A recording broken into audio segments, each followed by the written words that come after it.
Morning friends. আজ সকাল সকাল এসেছি ওলার আমার যে বাইকটা আছে সেটা সার্ভিসিং করাবার জন্য। অনেক দিন ধরে ভাবছিলাম সার্ভিসিং করাবো, কিন্তু টাইম হয়ে উঠছিল না। তা আজকে অনেক কষ্ট করে টাইম বার করে সার্ভিসিংয়ের জন্য এসেছি। আর বাইকের সাউন্ড যেটা হর্ন যেটা বাজে সেটার একটু প্রবলেম আছে। সার্ভিস সেন্টারে সকাল সকাল চলে এসেছি, এখনও সার্ভিস সেন্টার খোলেনি। আমার পেছনে প্রচুর ওলার বাইক পড়ে আছে, যাতে অনেক রকম প্রবলেম আছে। তো এত প্রবলেম যদি থাকে তাহলে লোকে ওলা কিনবে কী জন্য, সেটা একটা ভাবার বিষয়। তো ওলা যদি সার্ভিসটা ভালো না প্রোভাইড করে তাহলে গাড়িগুলো কেউ কিনবে না। আর সব থেকে বড়ো ব্যাপার হচ্ছে তার থেকেও বেশি যে স্পেয়ার পার্ট ওলার অ্যাভেলেবিলিটি খুবই কম। যদি আপনি অর্ডার দেন তাও কতদিনের মাথায় আসবে পাবেন সেইটাও কোনো ঠিক নেই। স্পেয়ার পার্টস অ্যাভেলেবেল থাকে না। আর এছাড়াও প্রত্যেকটা জায়গাতে একটা করেই মাত্র ওলা সার্ভিস সেন্টার। তো এখানে যারা সার্ভিস ম্যানেজার আছে বা সার্ভিসের লোক আছে যে কজন, তাদের পক্ষে সম্ভব হয়ে ওঠে না যে প্রত্যেকটা বাইকের সার্ভিসিং টাইম টু টাইম করার। আর পার্টস অ্যাভেলেবেল থাকে না বলে আরও বেশি প্রবলেম হয়। ওরা যদি করারও চেষ্টা করে তো পারে না, যেহেতু পার্টস অ্যাভেলেবিলিটি থাকে না। অর্ডার দেয় তারপরে সেই পার্টসটা আসে, এতে অনেক টাইম যায়।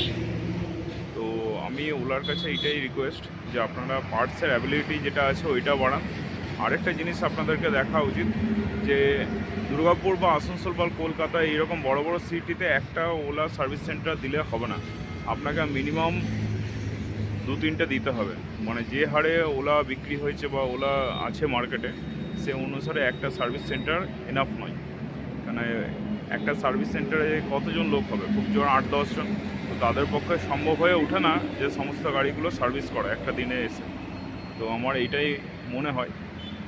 আর এইটাও আমি দেখেছি অনেকবার এইখানে সার্ভিস করাতে এসে, বা এর আগেও যখন এসেছি। আর সার্ভিসিংয়ের জায়গাটা খুব কম, স্পেস প্রচুর কম। মানে এত গাড়ি পড়ে আছে যে ওদের গাড়ি রাখার আর জায়গা নেই ভেতরে। তাই এই জন্য বাইরে গাড়িগুলো জাস্ট পড়ে আছে ক্যামেরার ভরসায়। এত গাড়ির যদি প্রবলেম থাকে তাহলে লোকে ওলা কিনবে কী জন্য। তো এইটা একটু দেখা উচিত, ভাবার উচিত। গাড়ি এমনি ভালো, গাড়ির রেঞ্জও ভালো, গাড়ি চলছেও ভালো। তো আমরা মোটামুটি 21,000 কিলোমিটার গাড়ি চালিয়ে নিয়েছি, এখনও সেরকম বিশাল বড় কিছু প্রবলেম ফেস করিনি। ছোটোখাটো প্রবলেম হয়েছে। আজকে যে প্রবলেমটা ফেস করেছি, আজকে আমার হর্ন যেটা সেটা বাজছে না, সেটা আজকে দেখাবো। তো দেখা যাক। তো আমার ওলার কাছে এইটাই বক্তব্য যে আপনারা সার্ভিসটা একটু ভালো প্রোভাইড করুন আর স্পেয়ার পার্টসের অ্যাভেলেবিলিটি বাড়ান। এত লোকে যদি দাঁড়িয়ে থাকে ওয়েট করতে হয় তাহলে প্রচুর বড় প্রবলেম।